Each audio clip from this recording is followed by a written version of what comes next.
Morning, everyone. Let me see if I can figure out where I'm putting my chat. Wait a minute here. Maybe I can.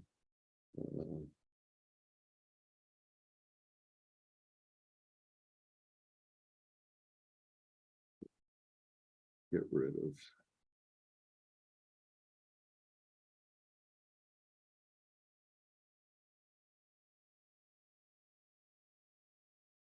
Well, at the moment, I don't seem to be able to see chat on YouTube. I don't know why. And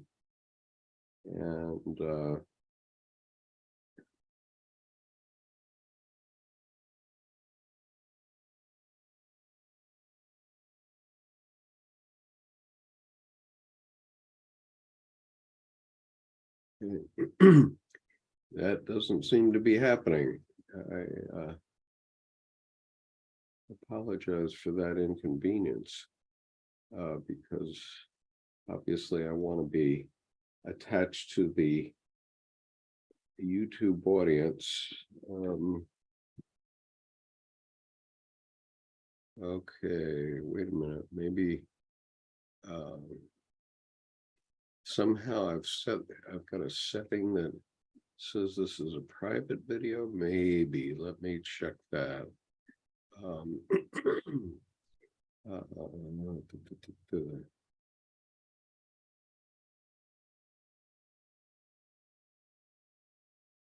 Well, says it's public, so that is not it.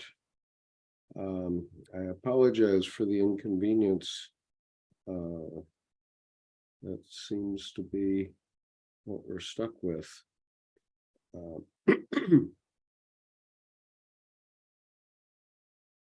There, I got it. Good morning, Art. Thank you. Now I can see it. Okay, hooray. I don't know why that got switched, some sort of toggle. But anyway, just a minute. I'll greet everyone, and then we will begin. It seems that no one from the panel group has been able to join us yet. Maybe Jordan will join in a few minutes, I hope. And so I will just begin. And this is quite an interesting section. So today we're doing a reading and commentary from the Red Book by C.G. Jung. This is the reader's edition. And we're on page 333. And this chapter is particularly interesting in the footnotes. Now, remember, I said that Dr. Jung, throughout his career, was a bit cagey about what he was saying about religion. And he was saying it in a way that only the most educated people most familiar with religion would understand what he's saying. And what I'm doing is trying to give you a layman's interpretation to make it a little easier for everybody. Now, I'm not saying that my interpretation is the correct one. We all have to think about it. Nox Secunda means the second night. And the date for this vision was January 17th, 1914. So again, this is still only a little over 3 weeks after Christmas of 1913, when Dr. Jung started to have his visions. And it is before the beginning of World War I. So good morning, Mistel. Good morning, Michelle. I'll be happy if any of you want to join me and comment for the group in the panel. But in any case, I will begin and we'll see where we get. So Nox Secunda. On leaving the library, I stood in the anteroom again. This time I look across to the door on the left. I put the small book into my pocket and go to the door. It is also open and leads to a large kitchen with a large chimney over the stove. 2 long tables stand in the middle of the room, flanked by benches. Brass pots, copper pans, and other vessels stand on the shelves along the walls. A large, fat woman is standing at the stove, apparently the cook, wearing a checkered apron. I greet her, somewhat astonished. She too seems embarrassed. I ask her, "May I sit down for a while? It's cold outside and I must wait for something." "Please have a seat." She wipes the table in front of me. Having nothing else to do, I take out my Thomas and begin to read. He's talking about Thomas at Kempis, which we covered in last week's session. The cook is curious and looks at me furtively. Every once in a while, she goes past me. "Excuse me, are you perhaps a clergyman?" "No, why do you think so?" "Oh, I just thought you might be because you are reading a small black book. My mother, may God rest her soul, left me such a book." "I see, and what book might that be?" "It is called The Imitation of Christ. It's a very beautiful book. I often pray with it in the evenings." You have guessed well. I too am reading The Imitation of Christ." "I don't believe that a man like you would read such a book unless he was a pastor. Why shouldn't I read it? It also does me good to read a proper book. My mother, God bless her soul, had it with her on her deathbed, and she gave it to me before she died." I browse through the book absent-mindedly while she is speaking. My eyes fall on the following passage in the 19th chapter. Quote, The righteous base their intentions more on the mercy of God, which is whatever they undertake, they trust more than their own wisdom. This is the intuitive method that Thomas recommends. It occurs to me. I turn to the cook. "Your mother was a clever woman, and she did well to give you this book." "Yes, indeed. It has often comforted me in difficult hours, and it always provides good counsel. I become immersed in my thoughts again. I believe one can also follow one's own nose. What would also be the intuitive method? But the beautiful way in which Christ does this must nevertheless be of special value. I would like to imitate Christ. An inner disquiet seizes me. What is supposed to happen? I hear on an odd swishing and whirring, and suddenly a roaring sound fills the room like a horde of large birds with a frenzied flapping of wings. I see many shadow-like human forms rush past, and I hear a manifold babble of voices utter the words, "Let us pray in the temple." "Where are you rushing off to?" I call out. A bearded man with tousled hair and dark shining eyes stops and turns toward me. "We are wandering to Jerusalem to pray at the most holy sepulchre." "Take me with you." "You cannot join us. You have a body, but we are dead." "Who are you?" "I am Ezekiel, and I am an Anabaptist." Okay, Jordan is joining me here, so I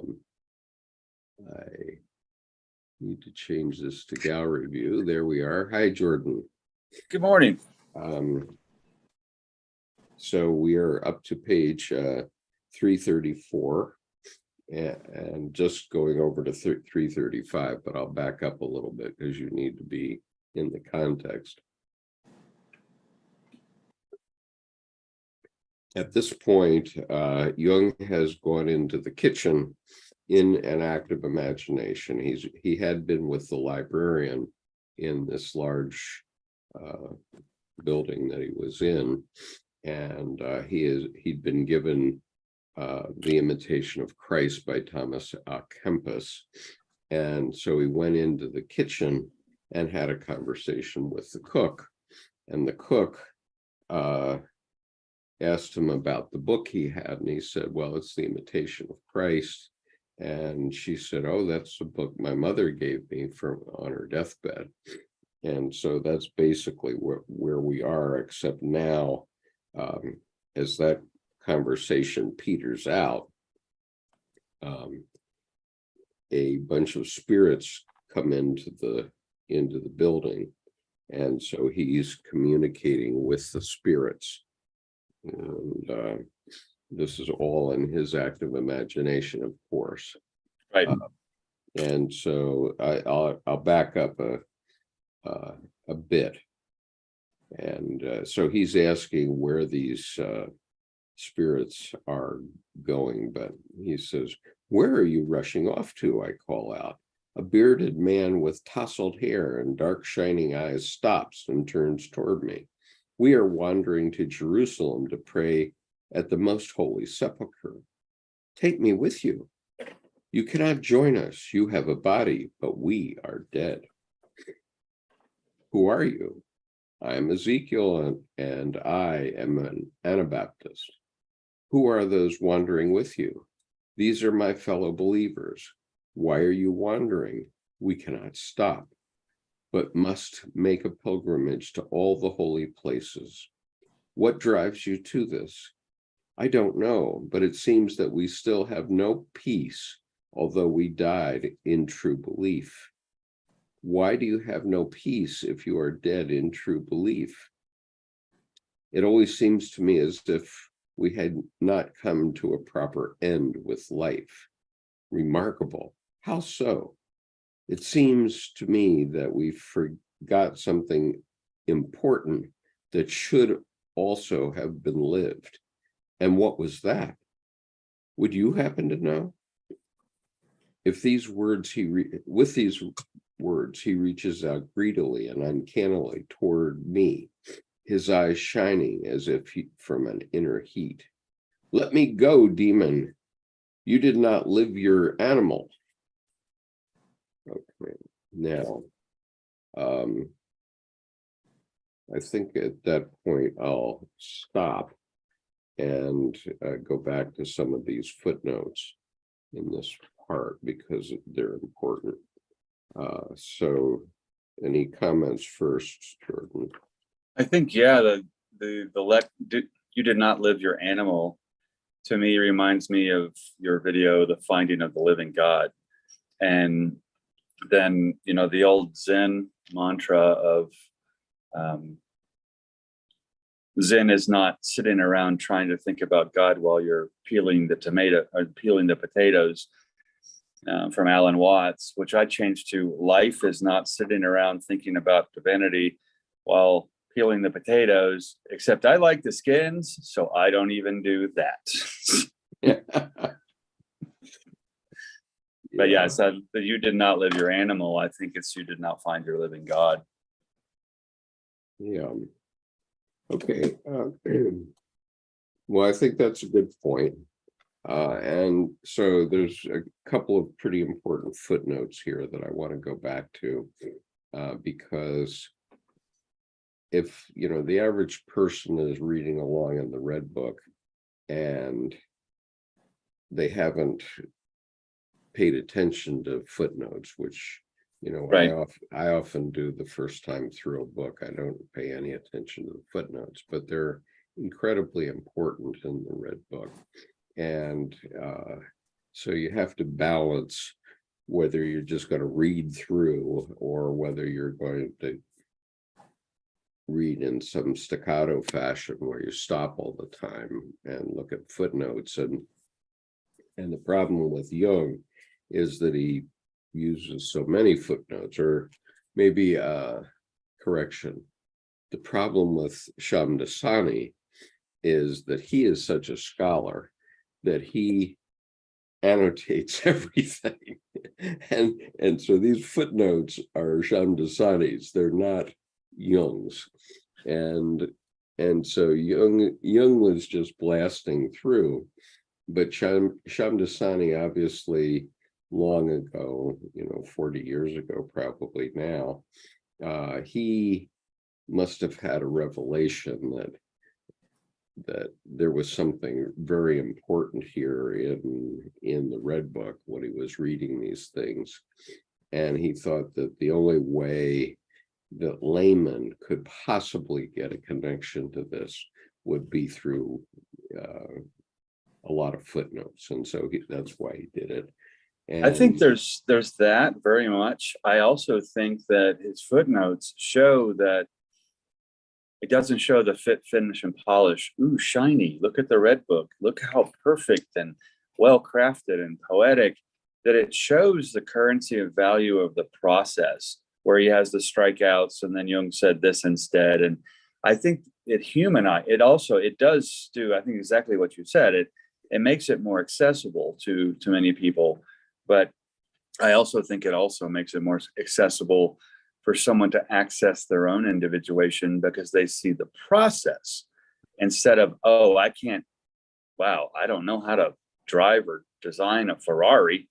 I better start with a Yugo, or a go-kart. right. And then it looks at, no, it's just a different intensity. So that there's a process to how that full-on formation came about. Right. So we said earlier that this was on January the 17th, 1914, which was still before World War I, and it was still only a little over 3 weeks since Christmas of 1913, when Dr. Jung started to have these visions. So I want to go back to some of these footnotes. And so I'll start on page 334. And at the top, there's a quote: "The righteous base their attentions more on the mercy of God, which in whatever they undertake, they trust more than their own wisdom." And the footnote reads, "The resolve of the upright depends upon the grace of God, not on their own wisdom. In him they trust. Whatever they undertake, for man proposes, God disposes, and it is not for man to choose his lot." And that was from Imitation of Christ, Book 1, Chapter 19, page 54. So man proposes, God disposes. Now, if we can understand that in 21st century context, and in the context of understanding that whatever God is unconscious, and what Jung said about that was that it's really unconscious. It's not in the physical world. We're in the physical world while we're living and breathing, but God is something else. And we touch that something else in various ways through our lifetimes, and so when you trust in God entirely, you're basically saying, well, okay, come what may. I may not think this is a good idea, but I'm going to go ahead. Okay, it's like the Marine Corps private who doesn't know very much, right? The officers have all the information about how to protect them with artillery support and air support and all that stuff. And and it goes to the old saying, ours is not to reason why, ours is but to do and die, from the charge of the Light Brigade. And so basically that's the kind of trust in God that you're giving. You're trusting that God's will be done, and whether you're scared out of your wits that you're going to be killed in the next 5 minutes doesn't have anything to do with it.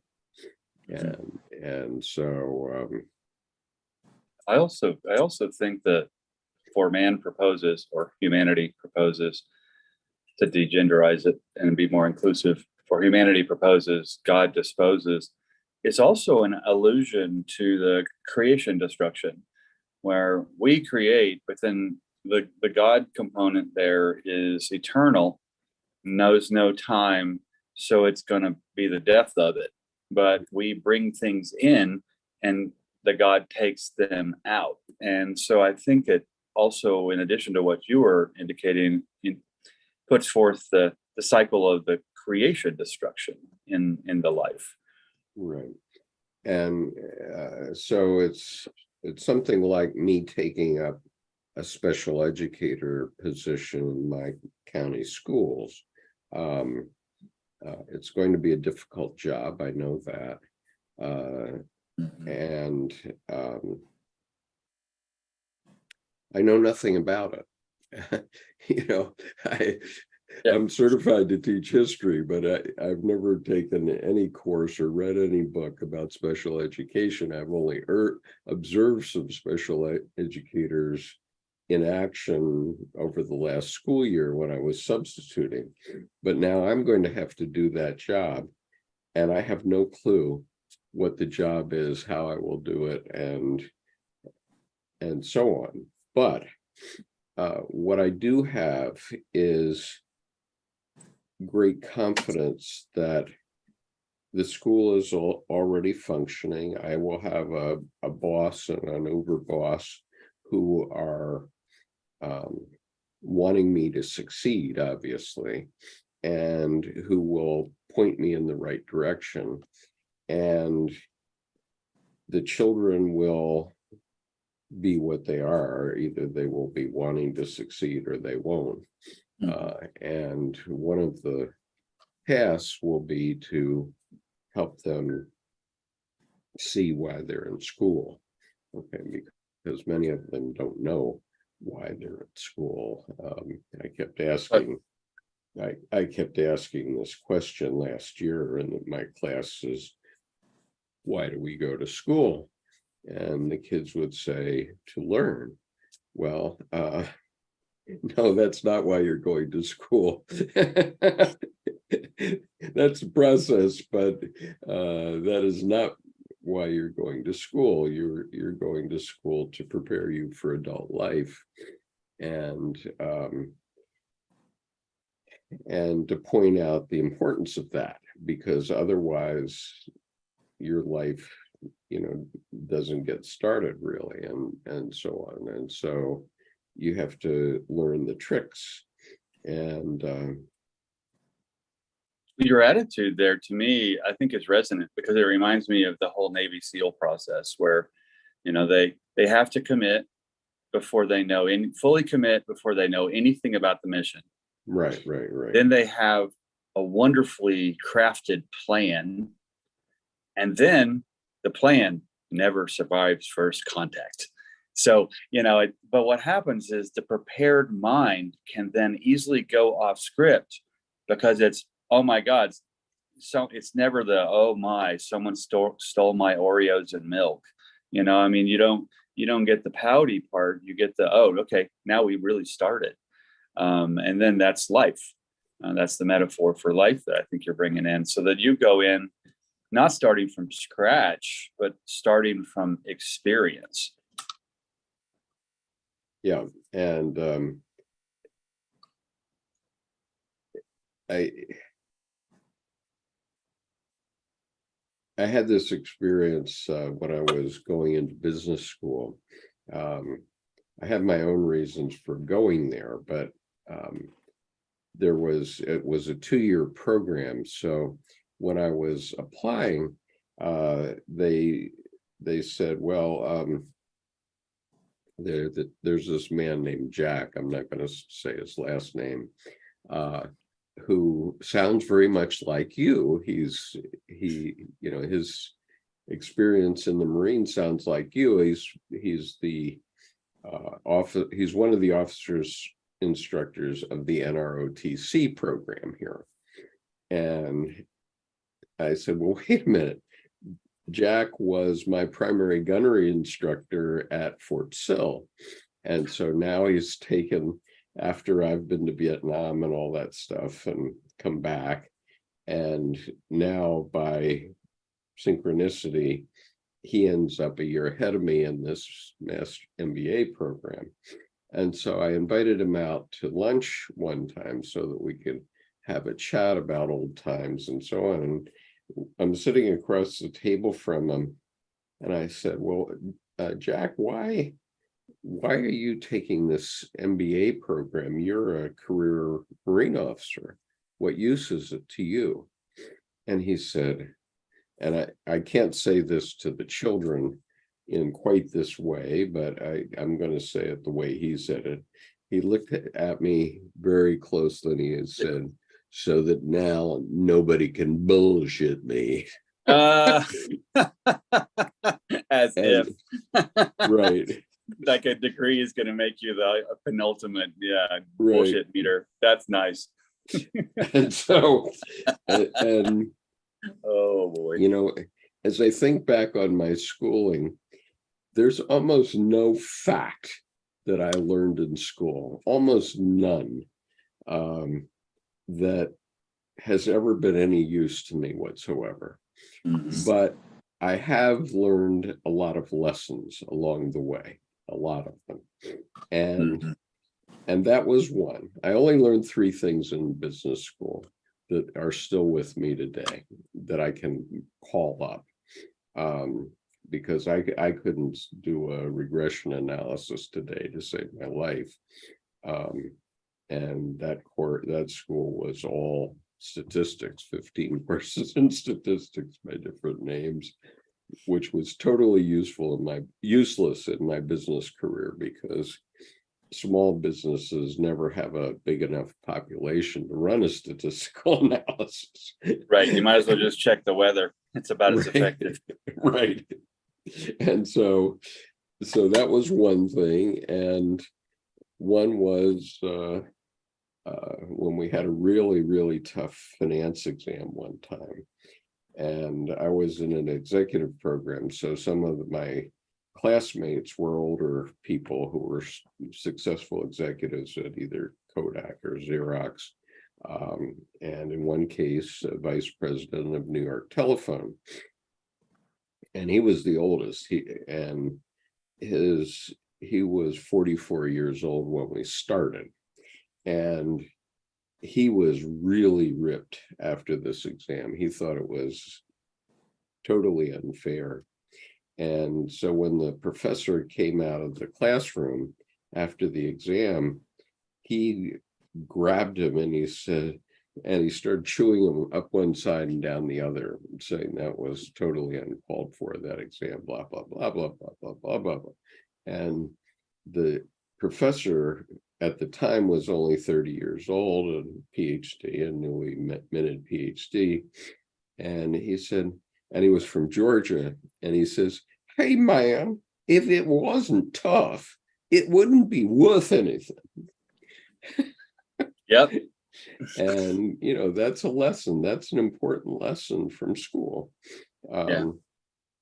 And well, go ahead. I think with that in play, exactly. I always searched out the visiting professors because they would fail a good portion of the class, whereas the tenured professors would nurture people through while still making them cry. But not as often and not as intensely. But I really just always picked the ones that were torrentially difficult. And so I got a wonderful education. But my joke is, yes, I got a wonderful education, but then it took me about 10 or 15 years after college to forget all that BS, and get to, well, what am I going to really do? Right. And I think I often think of Paul Simon's tune called Kodachrome, which begins with these lines. When I think back on all the crap I learned in high school, it's a wonder I can think at all. Yeah. It's like they bogged out and marched out the mind. Yeah. And so, we have to be realistic about what we're trying to accomplish in education. And so anyway, all right, so moving on. The next sentence here on page 334 is, this is the intuitive method that Thomas recommends. It occurs to me. Okay, so he's thinking this is the intuitive method. Now here's the footnote 170. Instead of this sentence, the Black Book, number 4, has, quote, well, Henri Bergson, I think there you have it. This is precisely the genuine and right intuitive method. On March 20th, 1914, Adolf Keller gave a talk on Bergson and the theory of libido to the Zurich Psychological Society. In the discussion, Jung said, Bergson should have been discussed here long ago. Bergson says everything that we have not said. Bergson says everything that we have not said. On July 14th, 1914, Jung gave a talk in London where he noted that his constructive method corresponded to Bergson's intuitive method on psychological understanding, collected papers on analytical psychology, edited by Constance Long. The work Jung read was L'Evolution Créatrice. He possessed the 1912 German translation. Okay, so Just one editing correction. It was July 24th rather than 14th, but no biggie. Okay. Just as an editing correction. Yeah. My vision isn't red hot anymore. It's probably the 14 carrying over to the 20. It's like it kind of 14. Okay, so it was July 24th. And the reason that that's important is that Jung was on a trip to the United Kingdom. That particular lecture was given at the Tavistock Clinic, a clinic that is still in operation today, and which Penelope Ryder, who is a friend of mine and who will be coming from London to Conference 23, is now working in part out of the Tavistock Clinic, which is still in operation today. But Jung, so this was a week before the beginning of World War I, before the Guns of August. And he's there giving this lecture in London at the Tavistock Clinic, which is a psychiatric clinic for the most part, or at least at that time it was. And then he went up to Aberdeen, Scotland, to give a lecture. And I forget exactly what the topic of the lecture was, but the night before he said, after I give this paper, I will lose my mind, he thought, because it was so controversial. And he was talking about his prefiguration dreams and so on. And he thought, everybody's going to think he's crazy. And that was on the 31st of July, 1914. And then, of course, August 1st was the beginning of the Guns of August, the beginning of World War I. And Jung said about that moment that he was the happiest person on earth because at that moment, he recognized that he had been immersed in the collective unconscious, but all of his prefiguration dreams from the last 9 months had come to him out of the collective. And I don't think he had expected that war would break out. I think a lot of people didn't think so. And so he was the happiest man alive because he realized he wasn't crazy, that these dreams and visions had been meaningful and had been warning him about the war coming and how terrible it was going to be. And I think what's beautiful, one, he didn't waste trouble. He stayed the course, found the treasure in the trouble, that joy entering. But that's also showing the Jung of that Georgia professor of, if it wasn't hard, would be worth a damn. I mean, and there's I don't know if it was Tony Robbins who said, when you can't go any longer because you're out there in your own stuff, keep going. That means you're 3 millimeters away from it. And because it's the intensity gets so high, and then the volcano breaks or the storm breaks and you wash up on the shore. And it reminds me of Georgia O'Keeffe, who said, "Oh, no. I was terrified every moment of my life, yet I never let it stop me from doing anything." And so that terrified is that she was living on the high octane of intensifying life, which actually creates a deeper calmness instead of being, off the rails. And so when Jung was getting to where, I'm going to lose my career, but he did it anyway. And I don't think it was about acceptable risk. He probably had that I must and the creativity where this was his path. And it probably was one of the places where the quote said, if your path is easy, you're in the wrong place. If you're, you're on somebody else's path rather than your own. And so that difficulty of the living was, I think, expressed by that example primarily. Right. And well, it reminds me of the Churchill quote, "When you're going through hell, keep going." And that would apply to soldiers in the trenches. At that moment in time, you have no choice. You have to go forward. And it used to be, not so very long ago, that and it was true in World War I, that officers carried swagger sticks. Now, the swagger stick was a little like a riding crop, but it was actually a whip to whip the non-commissioned officers had them too, to whip the soldiers out of the trenches so that they would get on with the fight. We don't carry swagger sticks anymore. I don't know when the practice stopped. I think in the British Army, they may still carry it as a ceremonial thing. I'm not sure. But it's been banned from the Marine Corps uniform.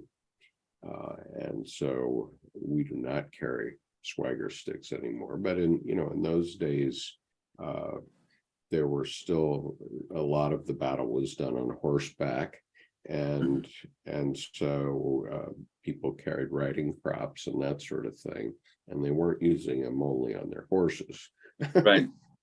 Well, yeah. And I think the lesson there too is when you then survive that battle, or when you then get through that intensified place in life to open out into the joy enters place, then don't get hubris and use that as experience to then dial back into the rest of the ocean of the process. And I think the don't get hubris story is to keep on the Churchill theme. I love that Churchill and his wife were walking across this big plaza, and she sees this street sweeper, and she goes over. She said, "Oh, you just wait here, Winston. I'll be right back." Well, 20, 25 minutes, 30 minutes. Suffice it to say, he's curious, what's happening here, just a little. And she comes back, and he said, "So, honey, who was that? And she said, oh, the street sweeper. She said, oh, several years before you and I met, Winston, he and I were madly in love and we were to be married. But sometimes those things just don't work out. And there you go. And he said, oh, to think you could have been married to the street sweeper and instead you're married to the prime minister. And she said, oh, Winston, as she just poked him with 4 fingers in the ribs, if I would have married him, he would have been prime minister. Yeah. So you got to, keep the hubris out too. Don't be all full of yourself. If you're full of yourself, empty some of that beauty out, but don't like get intoxicated on it, Okay, so there's one more footnote on this page 334. You cannot join us, you have a body, but we are dead. But the footnote says, in the draft, the speaker is identified as the uncanny one. Okay, so uncanny means weird or something like that. Well, it's like uncanny, meaning the reasons are unreasonable. You can't pin it, but they're always on the right place. It's uncanny how magically they're always, but they never have any intellect about it. So there's kind of a natural savantish quality to the uncanny. Okay, and moving on quickly now, Jung asks, who are you? And one says, I am Ezekiel and I am an Anabaptist. And the footnote is the important thing here. The biblical Ezekiel was a prophet in the 6th century before Christ. And Jung saw a great deal of historical significance in his visions, which incorporated a mandala with quaternities as representing the humanization and differentiation of Yahweh. Although Ezekiel's visions are often viewed as pathological, Jung defended their normality. Okay, so Jung is defending the normality of Ezekiel's visions, okay? He says, arguing that visions are natural phenomena that can be designated as pathological only when their morbid aspects have been demonstrated. He said that in Answer to Job, Collected Works 11, paragraphs 665 to 667, and also in 686. Anabaptism was a radical movement of the 16th century Protestant Reformation, which tried to restore the spirit of the early church. The movement originated in Zurich in the 1520s, where they rebelled against Zwingli and Luther's reluctance to completely reform the church. They rejected the practice of infant baptism and promoted adult baptism. The first of these took place in Zollikon, which is near Kusnacht, where Jung lived. Anabaptists stressed the immediacy of the human relation with God and were critical of religious institutions.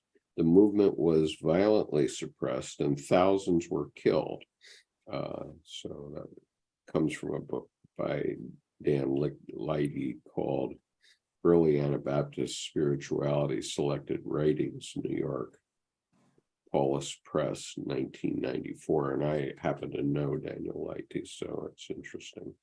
What's interesting to me, one of the subtle things biblically isn't, correct me if I'm wrong, but isn't the book of Paul the only one where he really doesn't have any real examples? They all come from numinous experiences. And and what's interesting is then, they kicked Thomas out and Gnosis out, but that's all Paul was doing is Gnosis, except he was then writing it out, but not in a self-knowledge way. He was just writing it out. And so in a sense, it's a coded CODED inclusion of the Gnostic, theology, as it would be, or theosophy. But it's very present, and Paul's, very respected in regards to that biblical location, but he doesn't have specific concrete examples. They're all numinous. Right. And of course, in the 16th century, people were still ignorant about psychology per se. And so they were taking all this stuff literally, as fundamentalists do today still. And there's no literal truth to these things. They're all psychological events, but the church, since they have to live in the real world, the physical world, suppressed it because they saw a threat to their authority. It's bad for marketing. It's bad for crowd control to actually give the crowd their own, their own volition. Right. That's just bad. That they're sitting around the boardroom. It's like, oh no, that's horrible for marketing. And it's cut it. Okay. And then they had, the comment here had been that they hadn't lived fully, and the last sentence on page 335 is, "Let go, demon, you did not live your animal." Okay, now the footnote here is, in 1918, Jung argued that Christianity had suppressed the animal element in an essay called On the Unconscious, Collected Works 10, section 31. He elaborated this theme in his 1923 seminars in Polzeath, Cornwall. In 1939, he argued that the psychological sin which Christ committed was that he did not live the animal side of himself. And that's from Modern Psychology, volume 4, page 330. All right, so one thing I wanted to mention here was Keller, because it mentions Adolf Keller's talk to the Psychology Club in 1914, a couple months after this vision. Adolf Keller was he was a pastor. He was a very respected theologian, and he was working very heavily in the church. I think mainly on the semi-liberal side. We would think of him as kind of like a Quaker today, I guess. And Tina Keller, his wife, was a very, very serious student of Carl Jung's. She wrote some of the most important memories of Jung in his early days, because they were quite close, the Kellers and Jung, and Tina was in analysis with Jung, and so she followed him in his early days for 20 or 25 years. Then they moved to Geneva, and that sort of slipped away for a while, but then they moved back to Zurich. But in any case, the Kellers, Tina and Adolf, sort of swam through Jung's world throughout his writing career, basically. And I think they ended up then in Los Angeles finally, but or at least Tina did. I don't know if Adolf made it to Los Angeles, but anyway, so we have to go on with the reading. So we're now on page 336. Let's just see if there are any comments that we should refer to on the YouTube.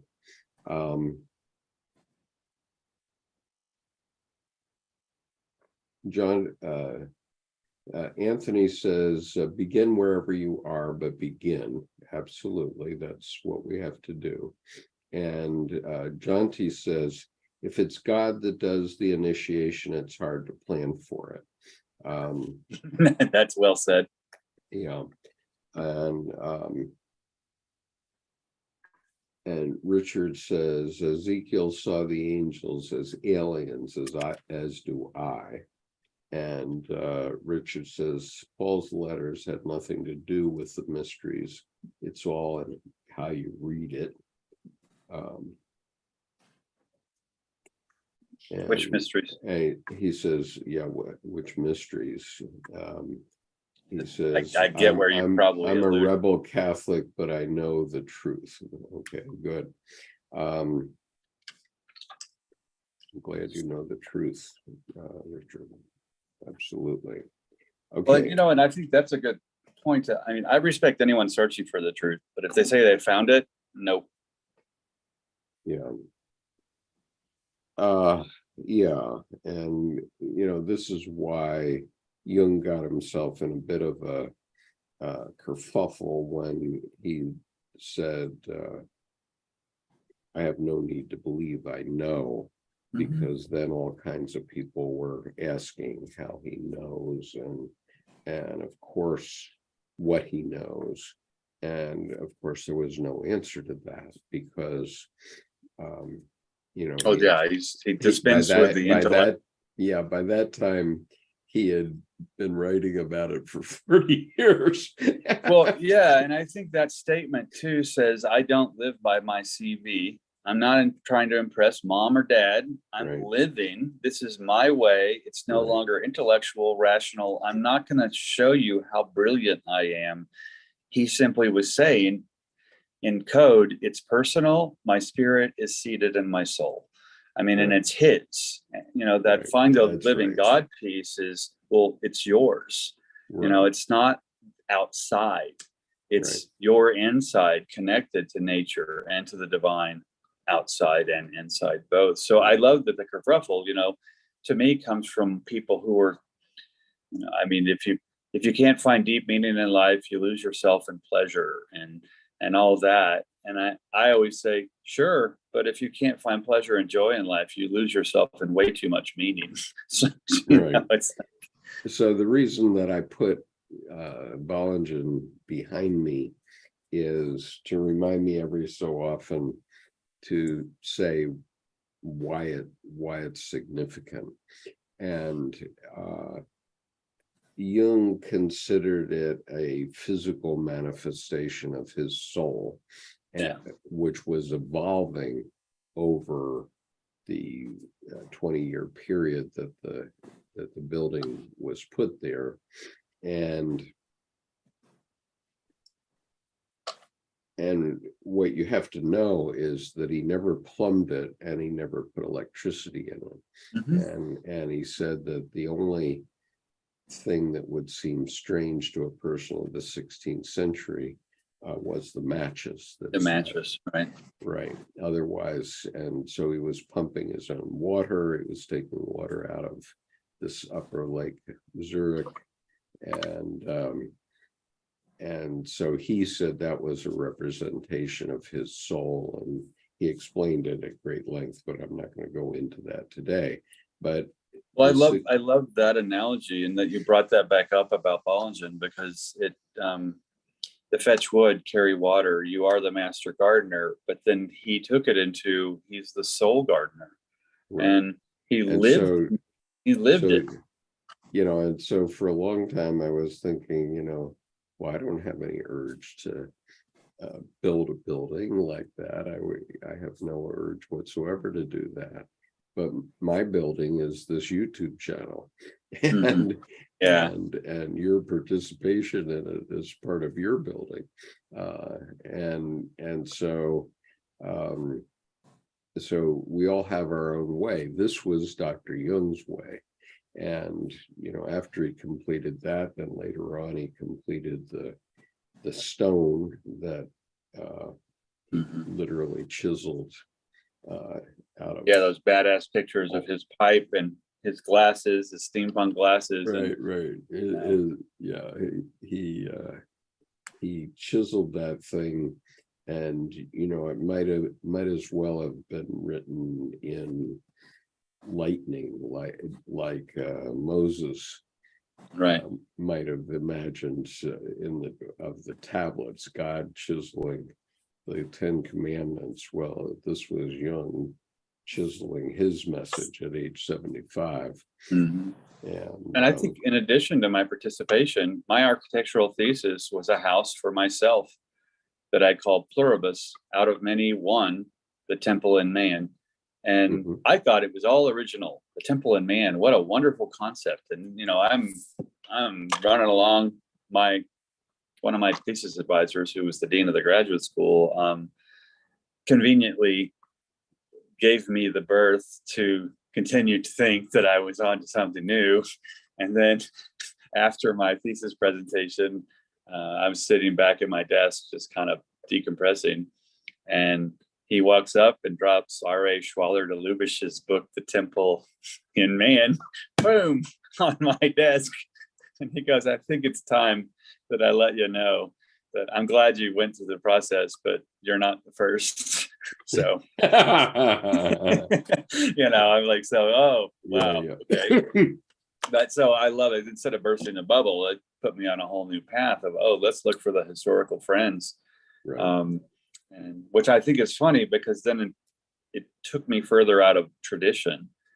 And I remember finding the quote one day that says, tradition is just peer pressure from dead people. Right. Okay, so I'm going to go on with the reading, and then there's two more very important footnotes here. I'm on page 336. We're reading from the Red Book, Reader's Edition by C.G. Jung. I'm going to refill. I'll be right back. Yep, by all means. The cook is, so we're back in the active imagination now. The cook is standing in front of me with a horrified face. She has taken me by the arm and grips me firmly. For God's sake, she calls out, help, what's wrong with you? Are you in a bad way? I look at her astonished and wonder where I really am. But soon strange people burst in, among them the librarian, infinitely astonished and dismayed at first, then laughing maliciously.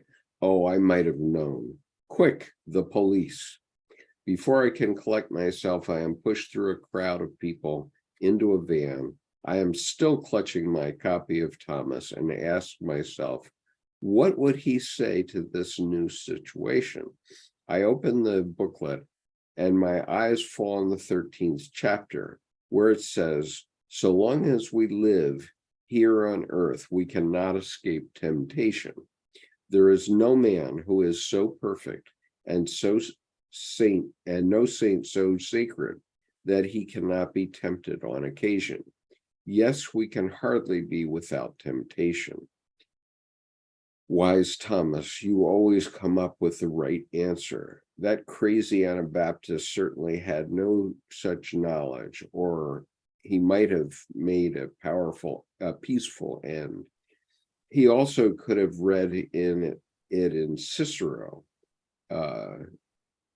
quote, rerum omnium satietas vitae facet satiatatum, satiatas vitae tempus maturum mortis affert, which translates to satiety, being satiated. Satiety of all things causes satiety in life. One is satiated with life, and the time is ripe for death. This knowledge had evidently brought me into conflict with society. I was flanked by policemen left and right. Well, I said to them, you can let me go now. Yes, we know all this, one said, laughing. Now just you hold your peace, said the other sternly. So we are obviously heading for the madhouse. That is the high price to pay. That is a high price to pay, but one can go this way too, it seems. It's not so strange since thousands of our fellows take that path. Okay, so there's a couple of footnotes here. The first one is at the end of this sentence. We can hardly be without temptation. And here's the footnote. As long as we are in this world, we shall have to face trials and temptations. As it says in the book of Job, what is man's life on earth but a time of temptation? That is why we should treat our temptations as a serious matter and endeavor by vigilance and prayer to keep the devil from finding any loophole. Remember that the devil never sleeps, but goes about looking for his prey. There is no one so perfect and holy that he never meets temptation. We cannot escape it altogether. He goes on to emphasize the benefits of temptations as being the means through which a man is humbled, purified, and disciplined.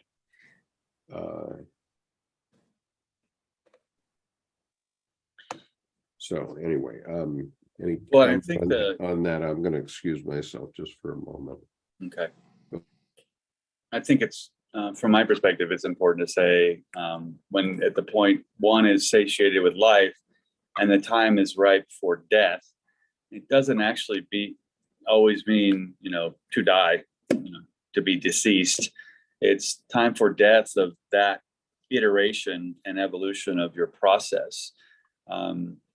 I had an example of someone who had a major surgery, and by major, it was major, and almost across the whole body in a way, not completely, but hi, let's just pull everything out, put it in a pan, and then put you back together. And when he said he recovered and he went back to the office, he felt like a ghost over a battlefield. And he just saw this ticking clock of the activities, and he just walked out. So it's the kind of thing, the death of a time is something when you've become fulfilled with something, then it's time to iterate into the next evolution. And I think that's what's so strong about connection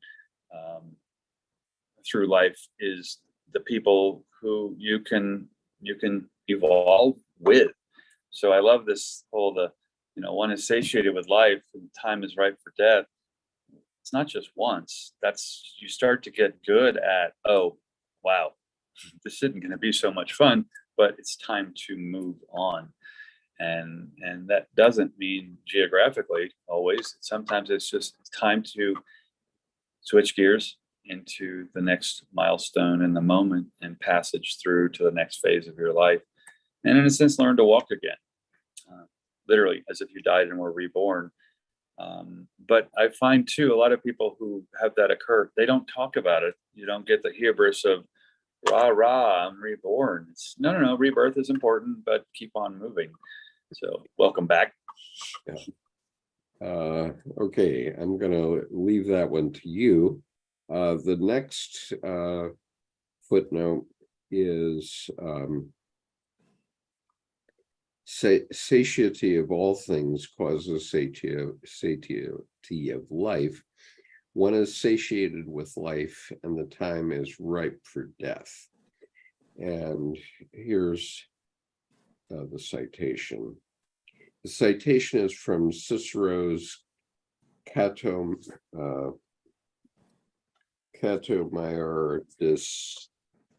Senatate, Cato the Elder on Old Age. The text is a eulogy to old age. The lines Jung cites are italicized in the following passage. Omnino ut, I can't read that, it's all in Latin. Blah, blah, blah, blah, blah, blah, blah, blah, blah, blah, blah. Nope, it's 6 lines of Latin, but I'll read the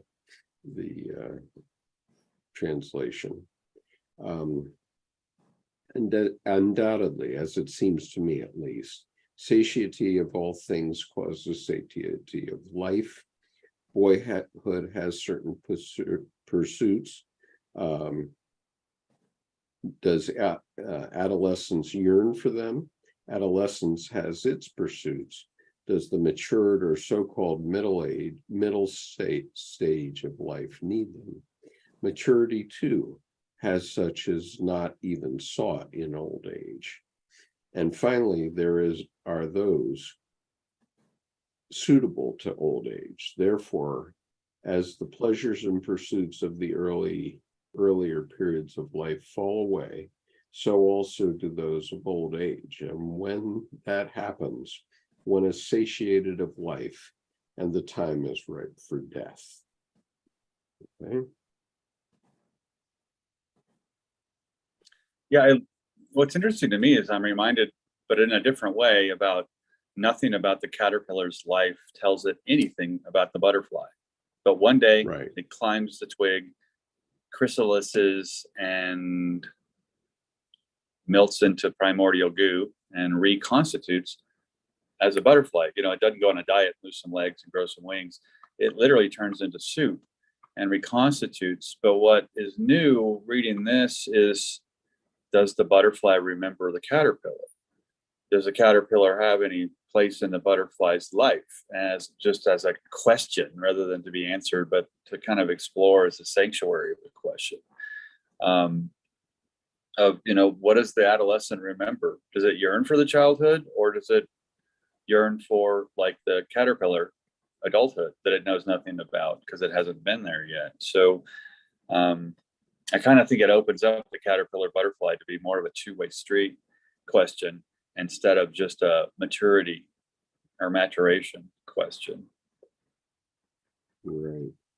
I'm just trying to remember where my important other quote here is. Okay.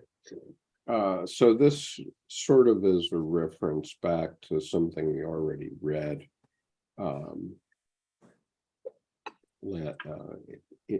in the Red Book earlier on page 267. And I want to read it here because it relates to the satiety of life. And I actually wrote this out in calligraphy at one point because I thought it was so important. Joy at the smallest things comes to you only when you have accepted death. But if you look out greedily for all that you could still live, then nothing is great enough for your pleasure. And the smallest things that continue to surround you are no longer a joy. Therefore, behold death, since it teaches me how to live. If you accept death, it is altogether like a frosty night and an anxious misgiving, but a frosty night in a vineyard full of sweet grapes. You will soon take pleasure in your wealth. Death ripens. One needs death to be able to harvest the fruit. Without death, life would be meaningless, since the long-lasting rises again and denies its own meaning. To be and to enjoy your being, you need death, and limitation enables you to fulfill your being. Okay. I love the perennial qualities there. Yeah. And so the point is that at different times in life, we have different pursuits, and people may not appreciate that.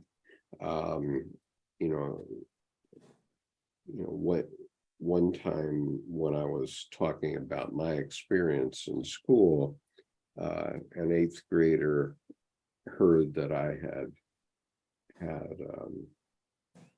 founded a company that we took public in 2005, and he said, well, why would you be teaching school then? You're meaningless. Okay, but the point is, you have different desires in different ages, and I'm finding it quite fulfilling, as a matter of fact, to be a school teacher now. Whereas, in the old days, I was jumping on big silver executive mailing tubes and flying across the world. People mailing to, aka airplanes, right? 75 trips around the world. I found out that wherever you go, there you are, and there's no place like home, and everything is pretty much the same. Humanity has spread and spread information in such a way that, we all either live or aspire to live in pretty much the same way. Even if you're in abject poverty, if you have success in life, you're going to end up doing what we're doing if you have so-called success. And so it won't be substantially different. And Well, it's interesting because that I think that whole story through life, I mean, personally, there was a point where in the milestone, in the moment, at the milestone, in the moment, it ceased to be about the success of my career.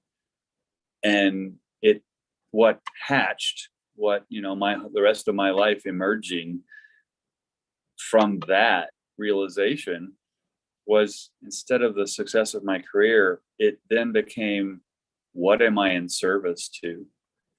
And that was a whole different phase of life that I literally, in a sense, had to learn to walk again. But, I did. And it wasn't easy.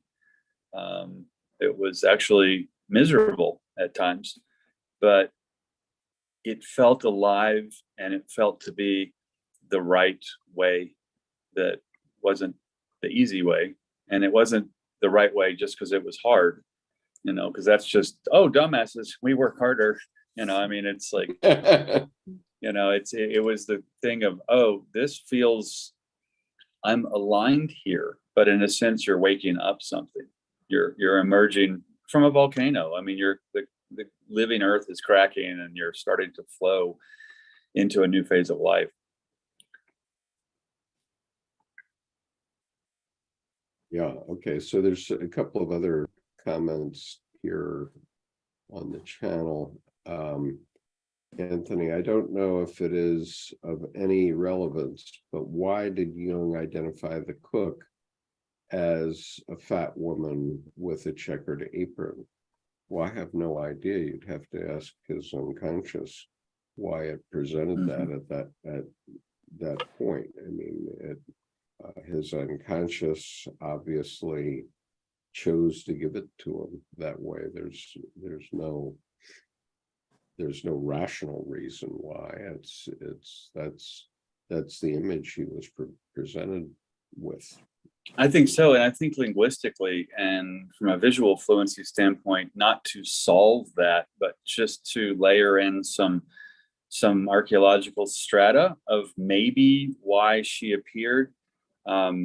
There's the ancient symbol of the female fertility, this very, very fertile woman who has that kind of shape in a lot of the ancient statuary that we find. And then even in a checkered, it reminds me of Hades' dog Cerberus, which comes from the Indo-European kerberi, which Kerbere, which literally means spotted. So Hades, literally Lord of the Underworld, named his dog Spot. But that would allude to the checkers, the spotted, because the spotted is actually an ancient version of the yin yang, but in life where it's alternating black and white, dark and light, spirit and soul, breath, inhale, exhale, life and death. There's all that beautiful both and going on, so that she's dressed in the cycle of life, potentially with a checkered, and then she's a symbol of that ancient fertility, meaning she's the cook.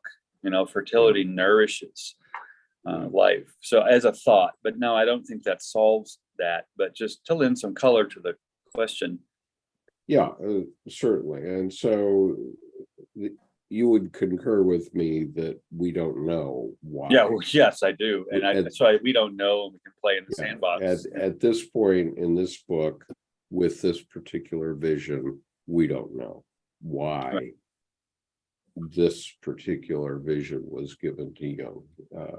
Because and to qualify, I love the we don't know that you're pulling up there, because it's not a we don't know, let's go find out.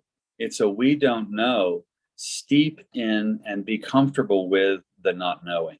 That's the Right. deep knowing he had. So I think there's a, don't go solve it. We don't need to know. It's not about passing the test. That's the thing about, later in life, you don't grade yourself. You work with, is this a currency of value? How's it going?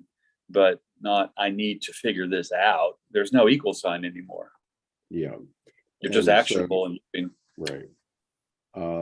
And Dionysus says the quote, "This knowledge had evidently brought me into conflict with society." Well, yes, of course, because Jung was the son of a pastor, and a lot of what he was seeing in his Red Book period and throughout his writing career was heresy, is heresy, from a religious perspective, probably from a Muslim perspective, a Jewish perspective, and a Christian perspective. What Jung was doing here is heresy.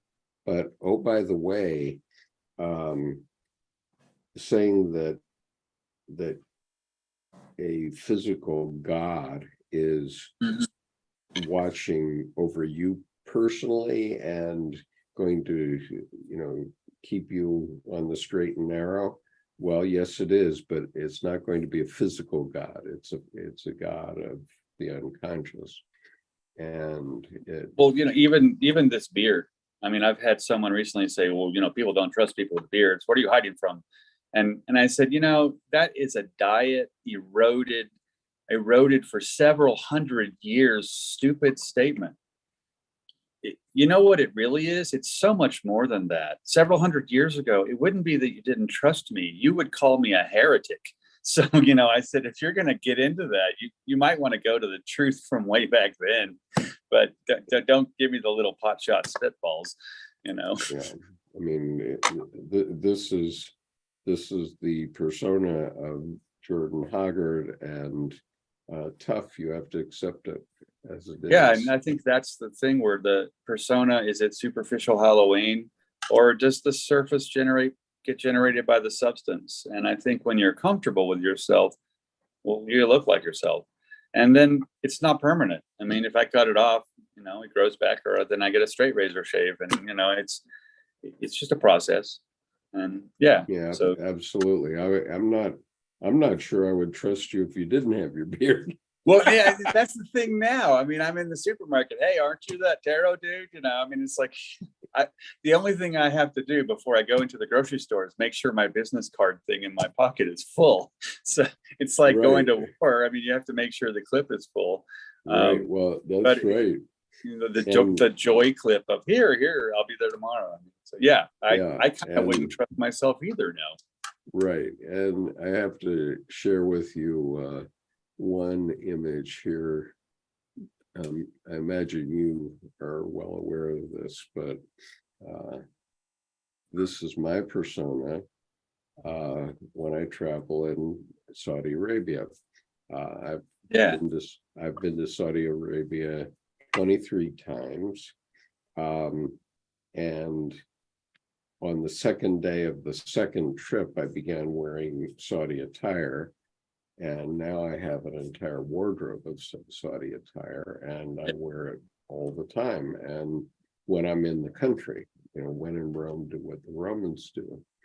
And almost, I don't know, I think I may have seen one Westerner besides myself wearing Saudi attire in the kingdom one time. And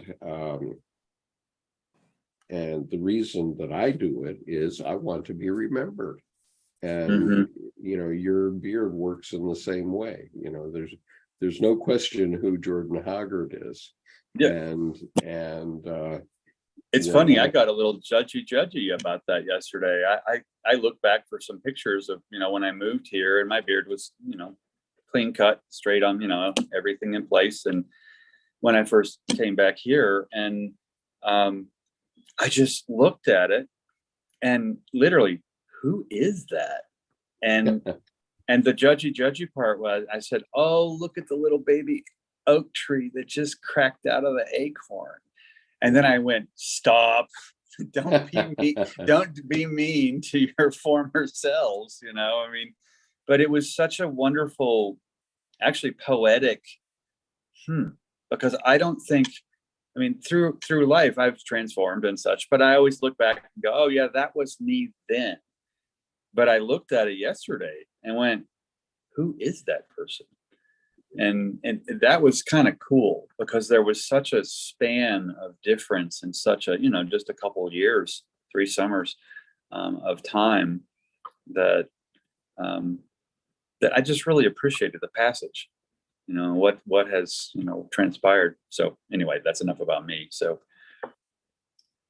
I want to share one image that we were talking about in an advanced group the other day. And I also love your story when you're talking about the Saudi Arabia attire. You have that whole wardrobe, but all the women inside a glass office building, and they could see out, but the windows were mirrored, and the men were all primping in the window, and the women were all laughing that, they scold us for primping, and look at what they're doing. So yeah, absolutely.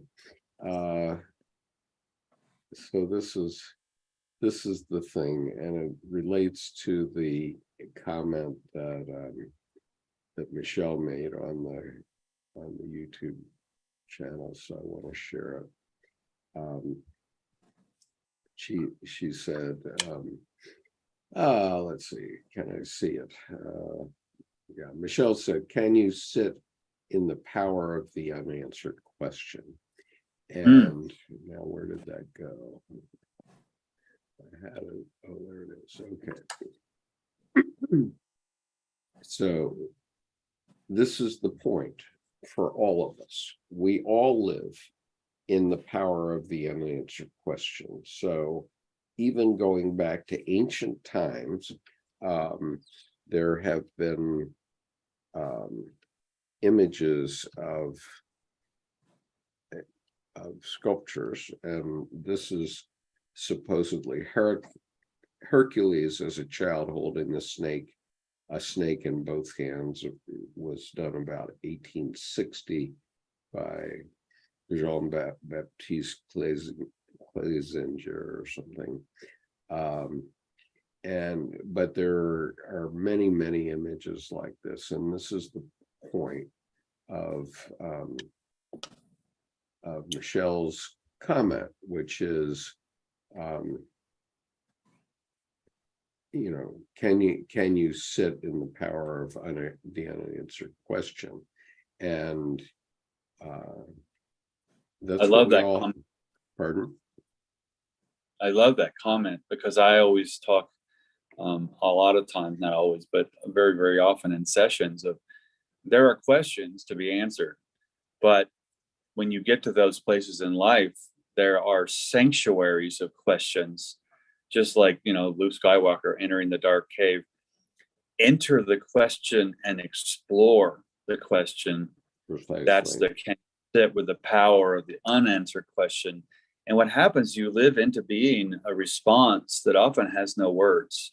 But I love the way Michelle put it, that can you live in the power of the unanswered question, because that sanctuary of a question is something to be entered and explored and steeped in.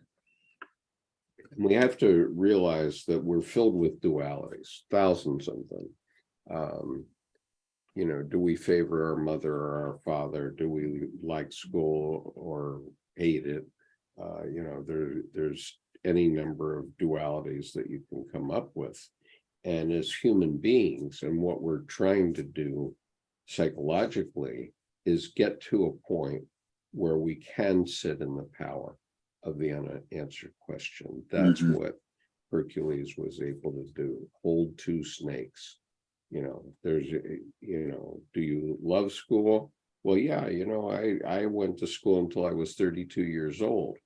I got 3 university level degrees, plus a diploma from Defense Language Institute. I loved going to school, but in the end, you can't go to school forever. You have to go out and do something.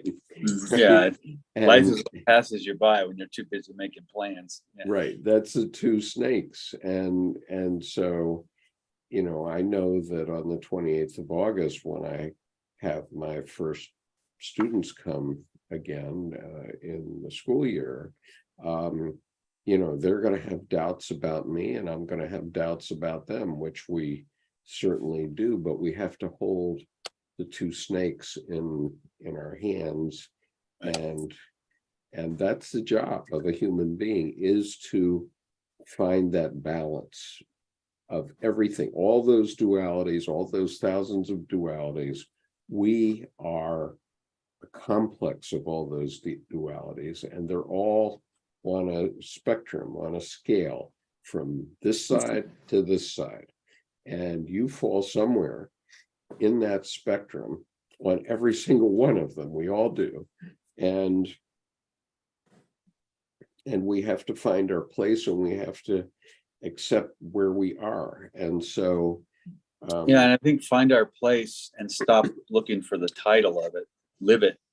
Don't worry about, oh, I'm an E6 on the spectrum. Nah, that doesn't tell you anything. Now you're still trying to say what you are instead of living your being.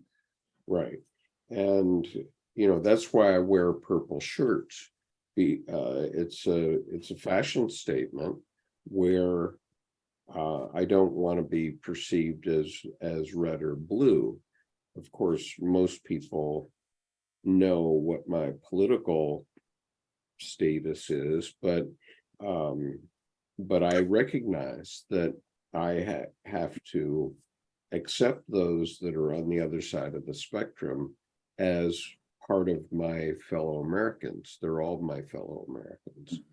And so the people that think that we can pull incessantly to one side and damn the torpedoes full speed ahead, that's a sure passage to destruction for ourselves, themselves, and for the country. And so the only answer is to find the middle way. And that's for every question in your life. It's not only for the political question, but the political question is important too. And you know, in that too, if we just outlawed shredded cheese, we could make America great again. Yeah, I imagine the barked knuckles now, and yeah, fortunately we've gotten rid of a shredder that we had in our kitchen, but you know, I make an omelet every other day, and when I do, I say, you know, God bless the people who found the middle way and gave it to all of us in the form of pre-shredded cheese, because I use that all the time. I use pre-shredded cheese with my omelet. Funny, I was traveling once, and then in the room there was one of those shredders, the little four-sided, that's like this tall. It looks like a little baby shredder, right? And it's fully, you know, you have the same kind of things, but I just picked it up and went, so I guess I'll have my omelet around lunch, because I'm right. Big cheese, you know, size of my hand doing this. And you know, I probably should have just gotten the knife and just chopped, but it was so funny using this tiny little shredder. It was like going back to your kindergarten class and go, oh, the chairs are smaller. So yeah, boy, I have found that. I discovered in the last school year that I have substituted in classes from pre-K up through second grade, and I physically can't get down to those children. I can't get my physical body down to them. yeah. And so in order for me to communicate with them, I have to sit down and then lean way over so that I'm more or less at eye level with them. Right. And so now I have to deal with the intimidation of the fact that one of the fifth grade boys, and several of the fifth grade girls last year are, the boy is about 6 inches taller than I am, and he's over 6 feet, and he's fifth grade, and the girls are also bigger than I am and heavier than I am already. And you know, you have to accept all sorts. And I was just contemplating on, wow, the range of children when they're growing up. My gosh, it's amazing. And especially in elementary school, my heavens, there were kids that were, as short as my knees. Right. And there were other kids in the same elementary school who were taller and bigger than me. And I go, oh my God, you don't think about that most of the time. Okay, let me quickly get a couple of others. Anthony says, thank you for your observations, Jordan. Richard, we are here for God's amusement. We are the reality show for God, and it's the universe to see and get a laugh as they watch us. And Danny says, beautiful explanation, Jordan. I don't know what explanation they're referring to because we're long past it probably. Thank you, though, for whichever one it was. I appreciate that. And then Anthony, we've donned and doffed so many costumes that it's mind-boggling. Kathy says, it is aesthetics, has nothing to do trust with trust. I find bald sexy doesn't mean it's trustworthy. Yeah, I was watching. Nice. I was watching a human, or I think it's episode 2 of season 2 of Ted Lasso, which is a program I absolutely love, and there's a good vignette in there about this. Kathy says, let's see.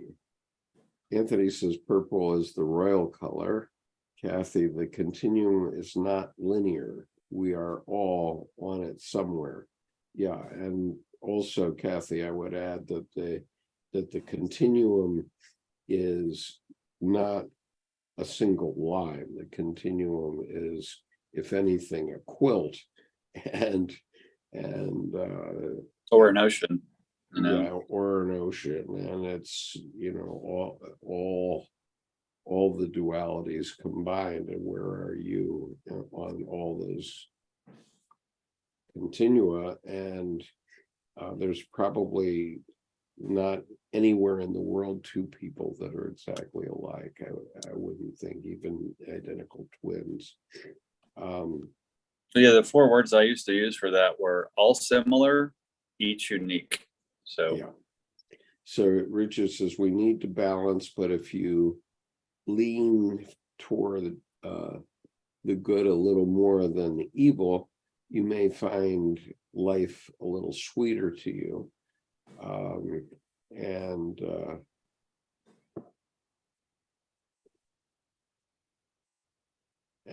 so, yeah, except what is evil, you just don't know necessarily.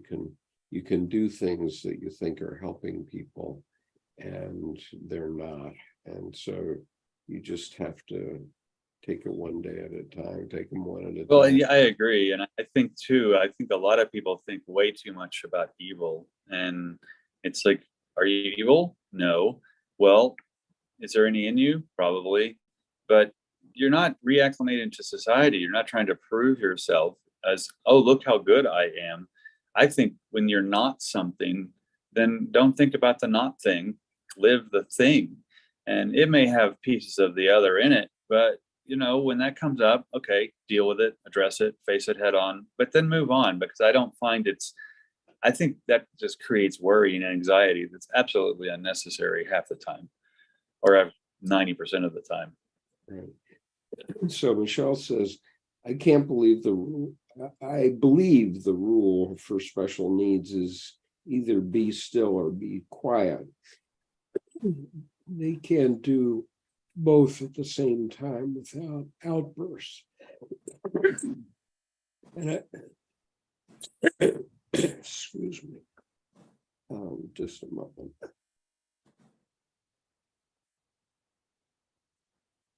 Too much talking. Yep.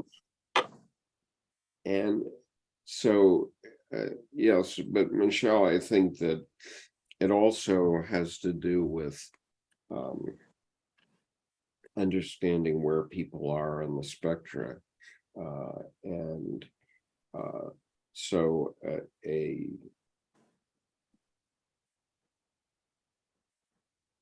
extroverted person who is a sensing person, they can't be still. They just can't be still, and probably can't be quiet either. They have to bang around and make noise, and so on. And so, Well, I think even beyond introversion and extroversion, a baby learning to walk is wobbly. It's not worried about failing. It's all driven by curiosity and wonderment. And then it gets up and it's wobbling back and forth, trying to stay with balance. And you take the most advanced yogini, him or her, standing quote unquote still. No, they're still doing this. There's a micro pendulum, because the only thing that's actually still are dead things. So there's still that little harmonic, but I think what happens with the yogini is that you're not driven by the pendulum action of way too far one side, way too far the other side. You've come into balance of both sides, so that you can actually see the meridian as a thing instead of a concept between the things. Yeah, it's clear that I have to hold both snakes. There's no doubt about that. And Dionysus makes a statement which I don't understand: checkered apron and Cerberus. Do you know what that reference is? That was me taking that Cerberus comes from the Indo-European Kerberi, K-E-R-B-E, or Kerber, K-E-R-B-E-R-E, not the same as Care Bears, but so that Kerberi literally means spotted. And so my joke was that Cerberus literally named his dog Spot, except that spotted is also indicated by the checkered, because the small black and white. So I think the checkered apron or checkered clothing is that ancient Indo-European spotted. That's the both and, black, white, life, death, creation, destruction, but all together in one fabric. Well, and that's where our energy comes from, right? Right. Our energy comes from the opposite. And the other way to say that would be the field, So Michelle says, I have a criminal justice degree in juvenile law and probation. Kathy says, absolutely the fabric of life. Michelle, thank you, Army. I didn't pay for any of it, which is wonderful. That's one of the benefits of military services. You can get the GI Bill afterward. And Kathy says, I am bowing to Michelle. What a job. Whoa. And Dionysus, will slaying my kin not incur sin? It is better is the sons of somebody slay me unnamed and unresisting on the battlefield. I'm a little lost in that sentence. Richard, and if you lean into the good side heavily, you may find that life treats you like gold. Yes, I do agree with that, but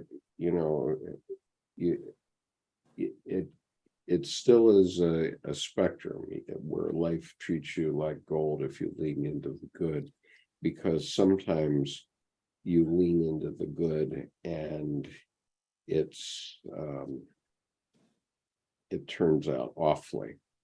Well, I think treat me consciously, treat me, don't treat me good, because I think the man with the person, man or woman, with the Midas soul or Midas touch, turns everything to gold, starves their soul.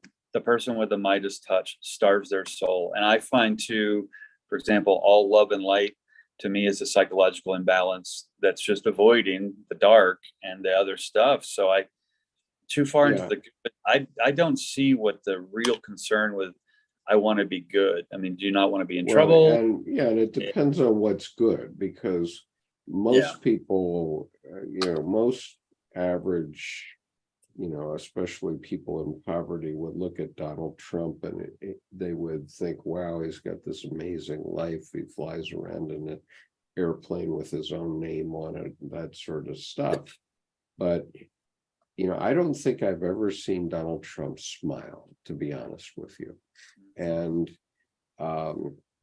he's sort of the classic case of the Midas touch. Yeah, his father gave him some money at the beginning, and he has, consistently worked the system to his credit, including using the bankruptcy system, which was entirely legal, and he's made himself richer than Croesus. I mean, he's one of the richest.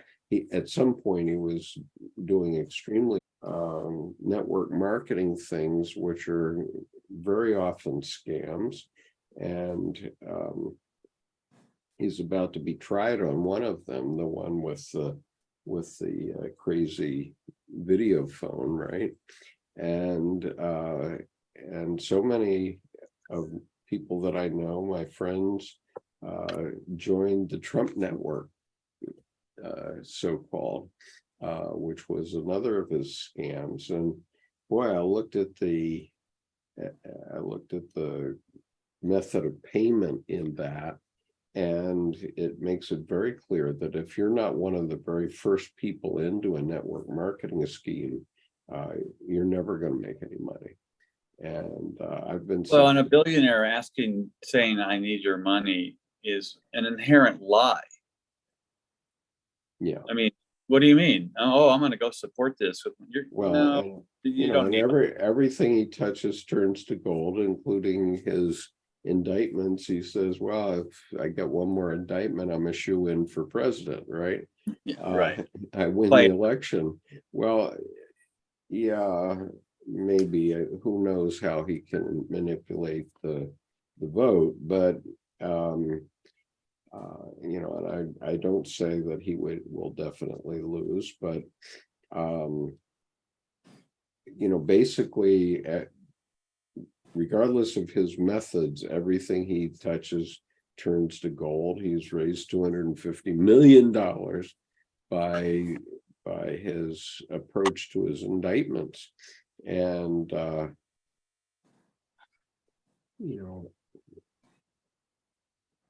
I don't see a good end to it for him.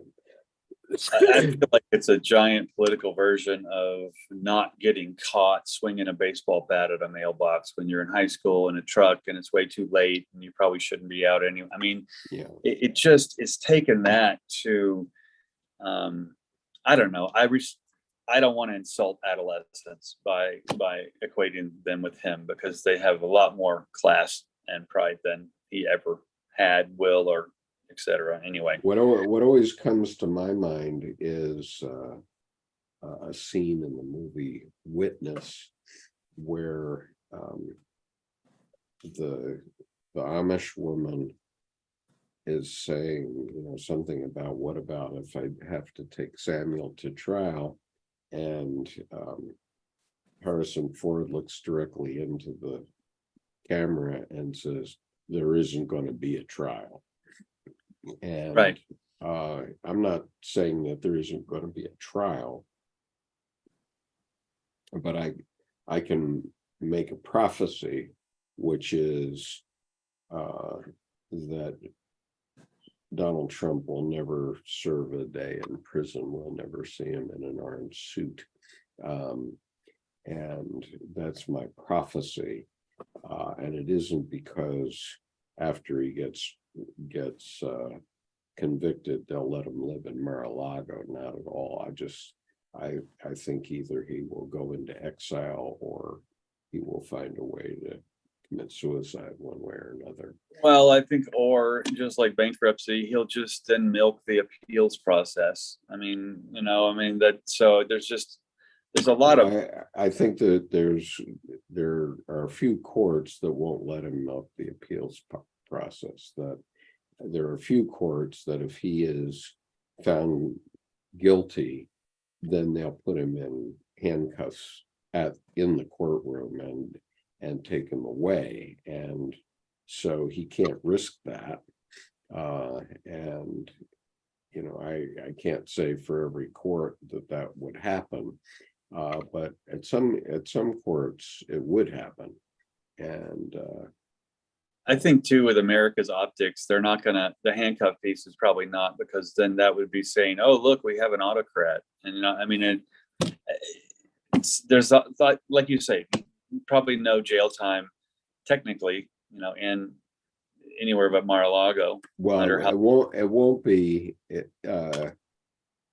In a prison. Right? Yeah, it's not going to be. There's no chance that he's going to serve a day in actual prison, and Which it that just blatantly and flagrantly puts forth the no one's above the law, and just puts a big X through that. well, yeah, I mean, it depends on what your interpretation is of it. Obviously, I'm not saying he will be found not guilty in every case. I think it's very likely that he will be found guilty on some counts, probably in every case, but in any case, I don't think that with 4 different juries in 4 different jurisdictions, I don't think he will find a hung jury juror in every place. It just isn't going to happen. Yeah, and I think if I look at it dispassionately, then it just really reinforces that we have a legal system and not a justice system. And I think that, from my perspective, I can, thank you, Your Honor, I rest my case. I mean, that's the brilliance of Colleen Kubert, who came to the realization that she would never see justice in the death of her son, but she would see truth. Okay, so it's not a question of a balance, and it's a little this or it's a little that, which shows us justice. Right. But we do see truth, and that is certainly my experience with the courts as well.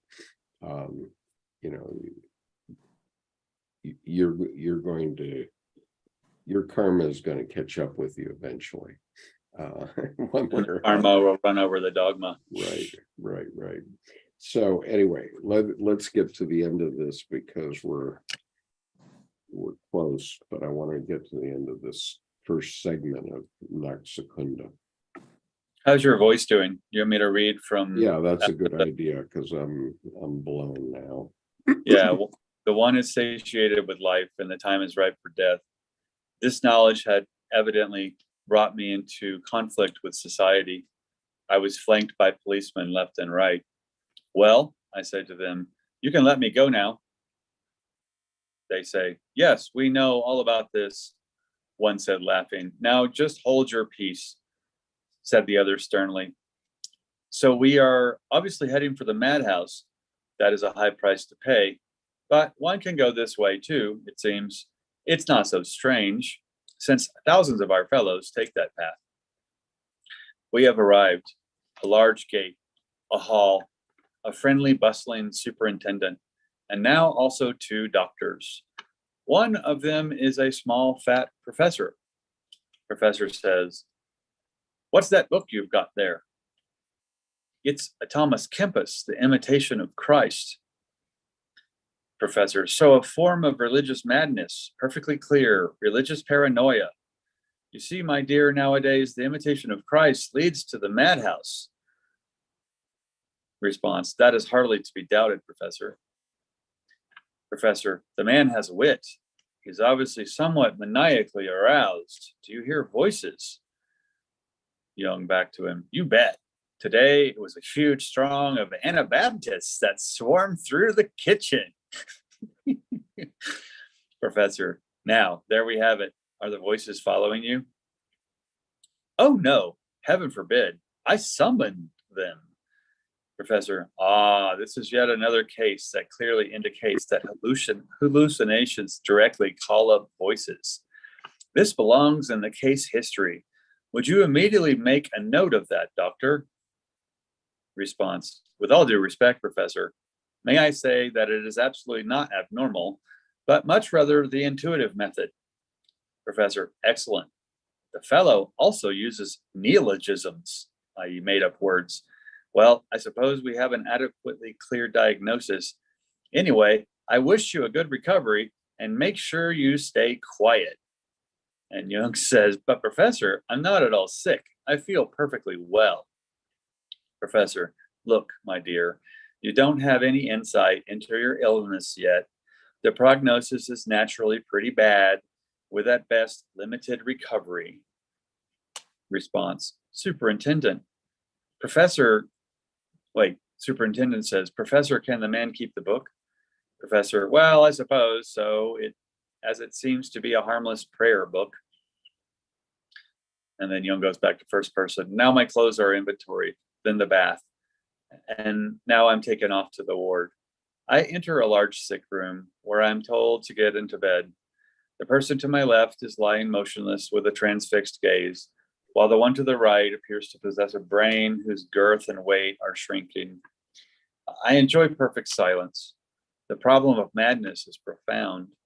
Divine madness, a higher form of the irrationality of the life streaming through us, at any rate a madness that cannot be integrated into present-day society. But how? What if the form of society were integrated into madness? At this point, things grow dark, and there is no end in sight. And that ends the first part. Right. Okay, now there's a couple footnotes here. When the professor says, so a form of religious madness, clearly, perfectly clear, religious paranoia, the footnote reads, in Black Book number 4 has paranoid forms of dementia precox. So that's schizophrenia. And so religious paranoia is a form of schizophrenia, is more or less what he's saying here. And what's interesting here, I think with that, I'm glad you put that footnote in, because look at how he is being accused and acting as if the doctor knows everything, and Jung must be ignorant simply because he had an awake dream. And, I think that's, God forbid you have any imagination or creativity, and I think you have this diagnosis and you are sick. Oh, you have no, inkling of your illness yet. I mean, a lot of power of suggestion. That's a lot of bullshit there. Yeah, absolutely. Okay, and the last sentence is, at this point, things grow dark and there is no end in sight. And the footnote reads, in the draft, a passage occurs here, a paraphrase of which follows. Since I was a thinker, my feeling was the lowest, oldest, and least developed. When I was brought up against the unthinkable through my thinking, and what was unreachable through my thought power, then I could only press forward in a forced way. But I overloaded on one side, and the other side sank deeper. Overloading is not growth, which is what we need. Mm-hmm. Okay, and so, the same thing applies to our current affairs. I'm very proud of my country, certainly, but we need to grow up as a nation, and we're not going to have growth as a nation and solve our problems until we can not overload on one side or the other, red or blue. Well, this last part of this passage reminds me of the Argentinian film Man Facing Southeast. And there's an artist, and he's, he has tantrums and he outbursts, and he's, brought in by the county police chief to the insane asylum, and they, admit him and bring him in, and all he does every day is paint and then walk to the middle of the court and turn southeast and just stare for hours. And then he seems sane-ish, and they release him again. And, it's a matter of time, 3 months or so. And he's, being brought back by the police chief. And this happens several times. And at one point, the police chief looks at the psychiatric warden and he says, he's in here for good reason, but then he's out of here for good reason. How do you know when to let him out? And he said, oh, that's easy. His art goes to shit. So that whole creativity goes away. He's ready to go back to society. And so I think there's an apt metaphor there that aligns with, the sentiments and notions in this passage. Right. It also aligns with the actions of our former president, who is right. Nothing if he's not creative in terms of how what he as an artist can paint to manipulate our brethren in this world. And if I want to look for the when he loses that power, then he can come back to society. Yeah, if I want to look for the weakest person in the room, I'll look for who's mean. But if I want to look for the idiot, I'll look for who's cruel. And I would put him in that second category. Yeah, and boy, talk about cruel! Holy smokes, the GOP has gotten so cruel. I mean, every time we look around, there's some cruel activity going on that really is troubling. And I'm just pointing to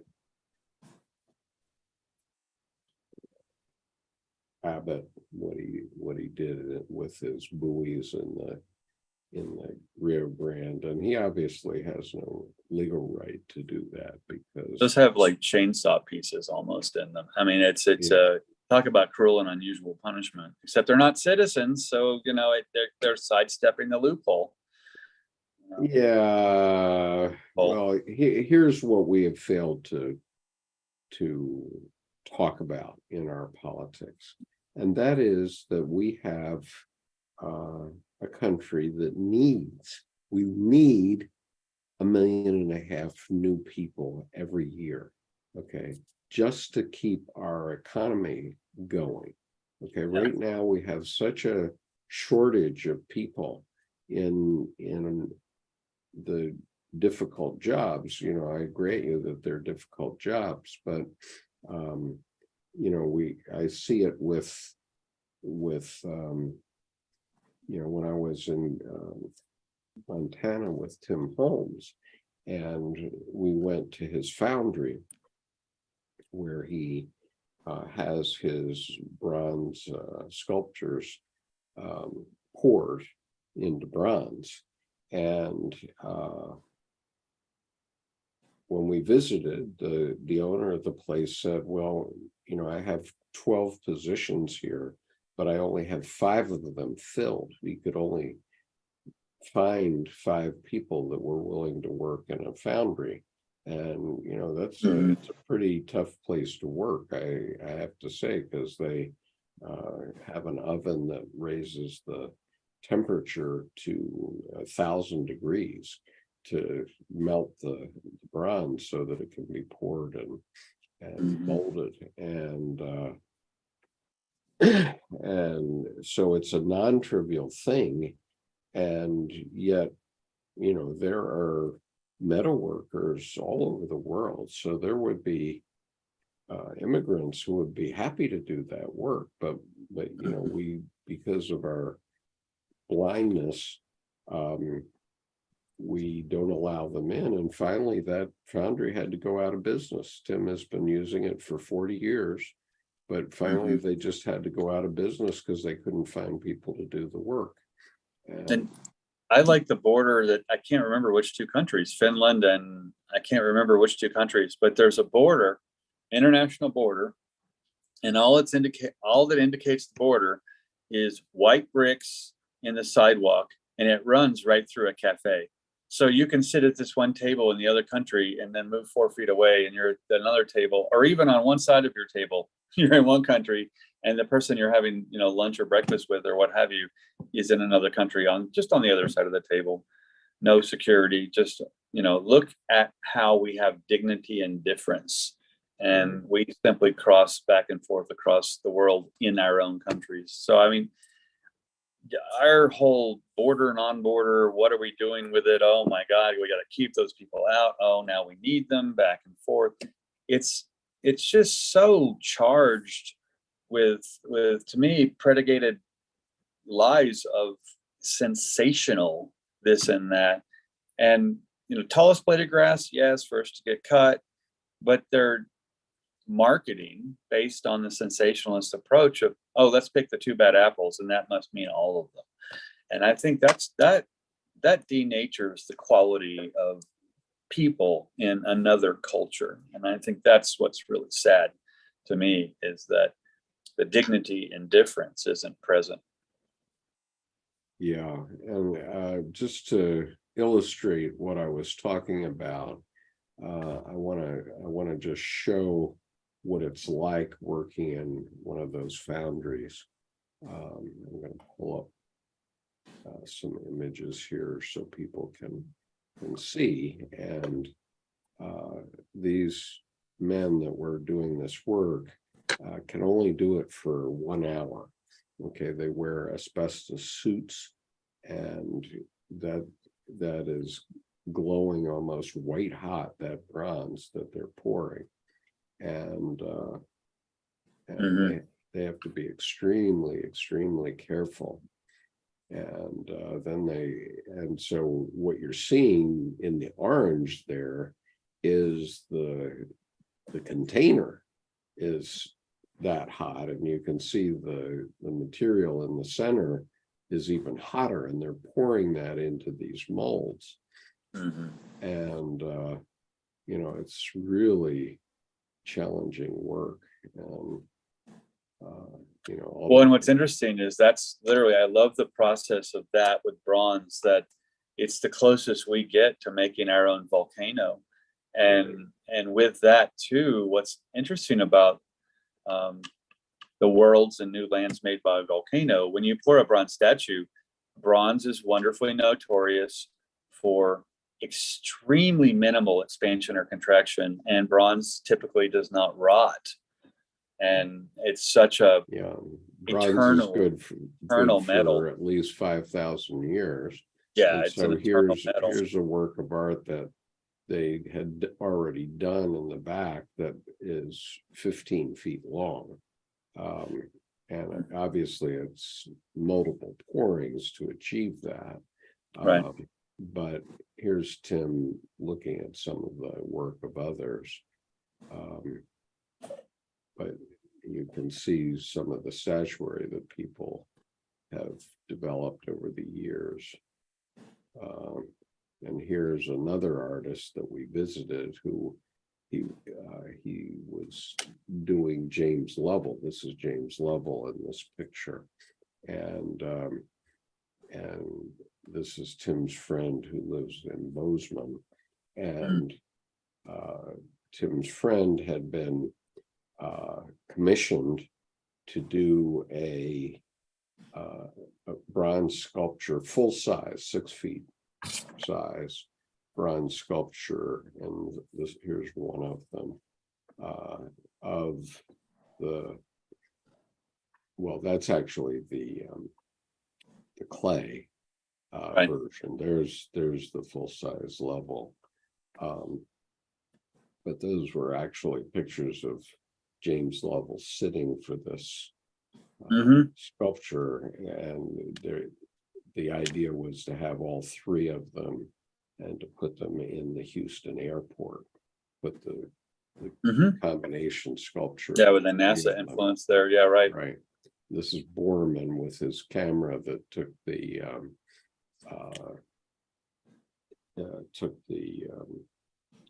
Earthrise picture. So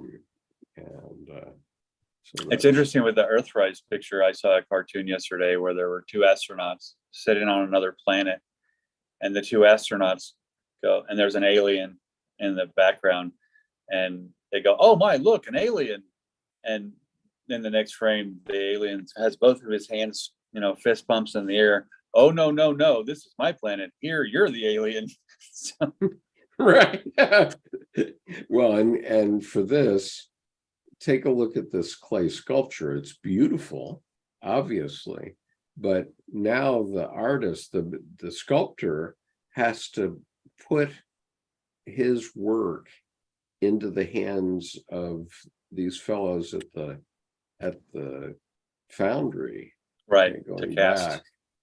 back, to actually have it cast in bronze, and obviously they would have to be casting something much, much, much larger.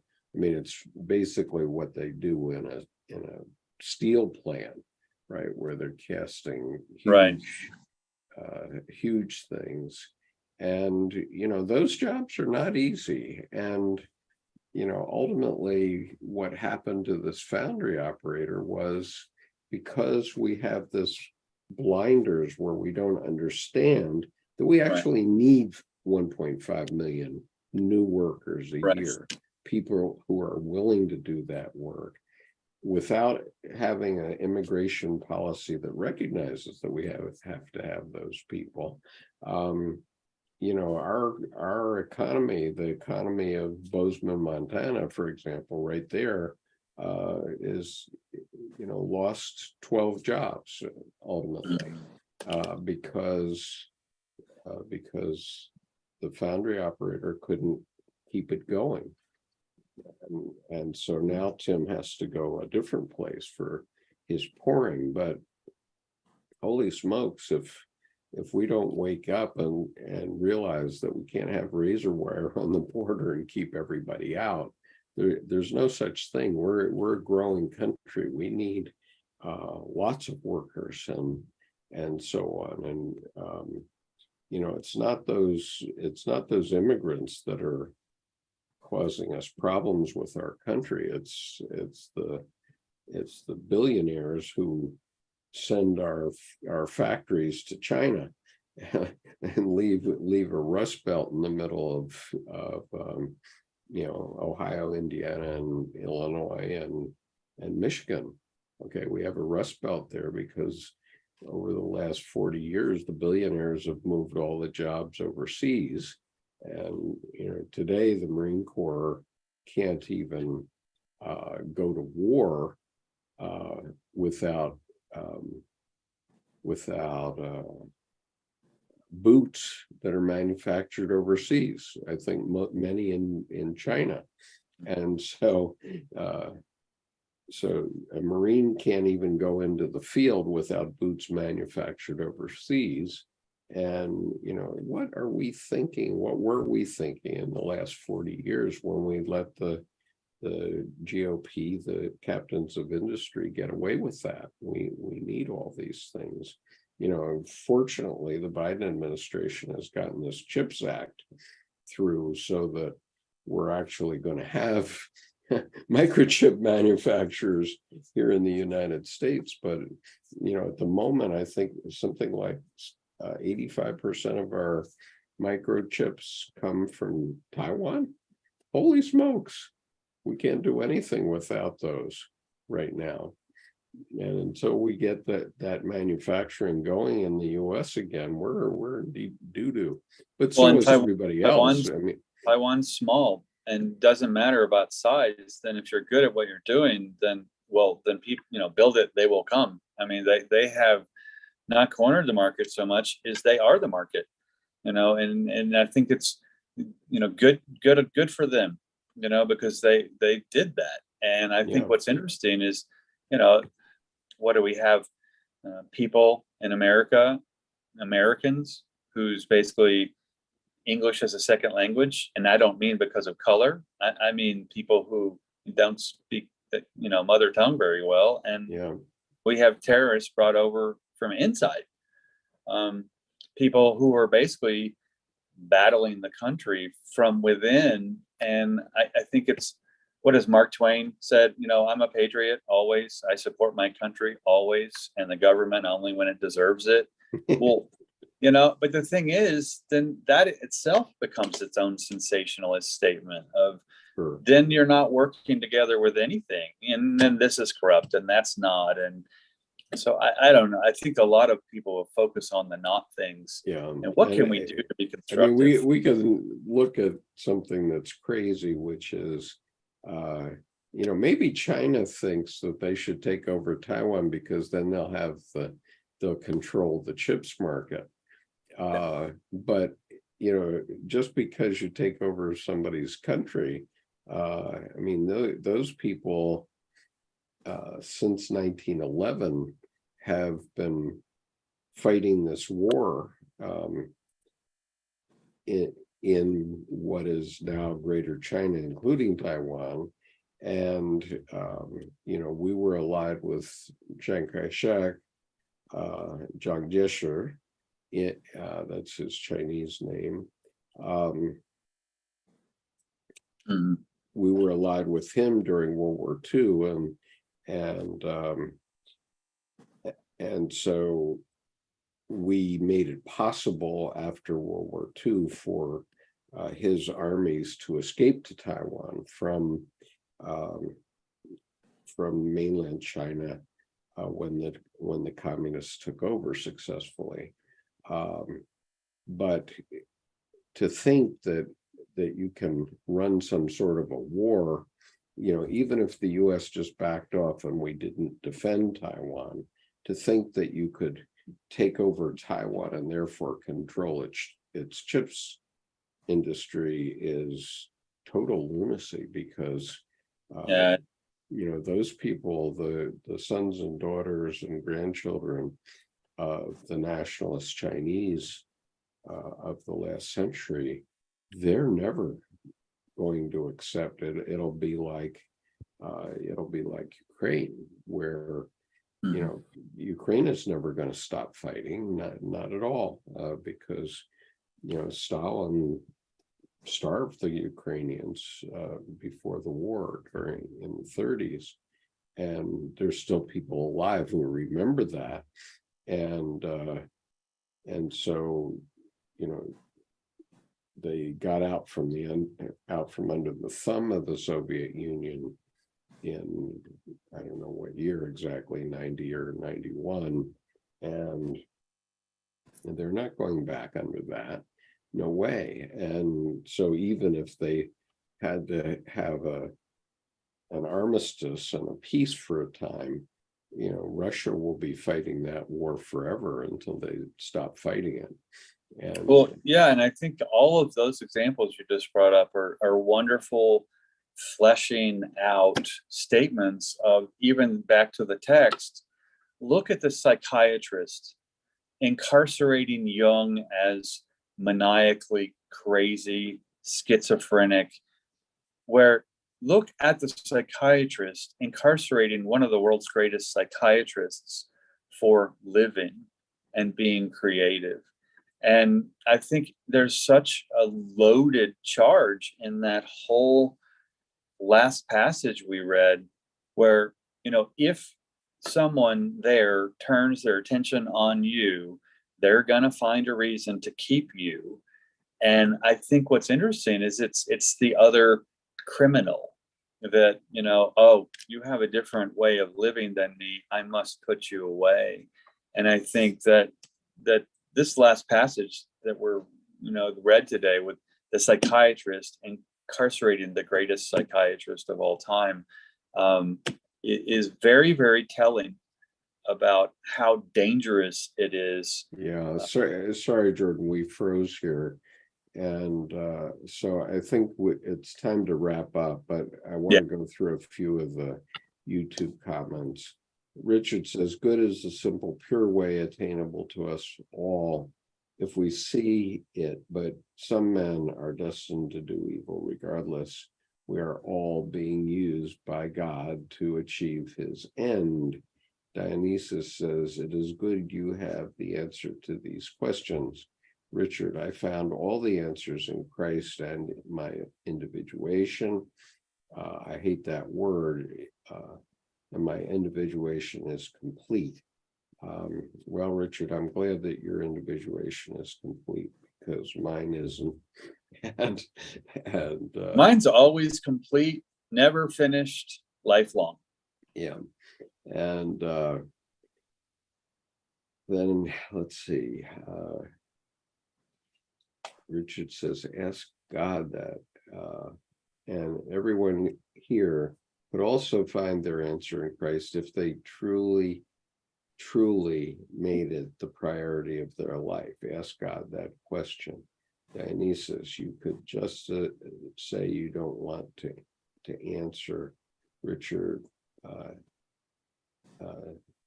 MK1, that's Dionysus. You mean you don't see me as a beacon of truth and light? And he says, laugh out loud. That was a joke. And Dionysus says, what is Taiwan? And I said, the island of Formosa. Look at a map. Right. Nice. You know, I'm not. What a great answer. Yeah, the island of Formosa. Look at a map. They have really interesting stamps. So, I mean, it's like, right. Look at their coinage. So, right. anyway, thanks for today. Anthony says the professor has his PhD in gaslighting. So, Richard, nobody is. I just want to respond to Richard here. Yeah, Richard, nobody is saying that the Christian way is the wrong way. Not at all. I'm not saying that at all. And it is a way that, a quarter of the world's population has found their way in life through the Christian church.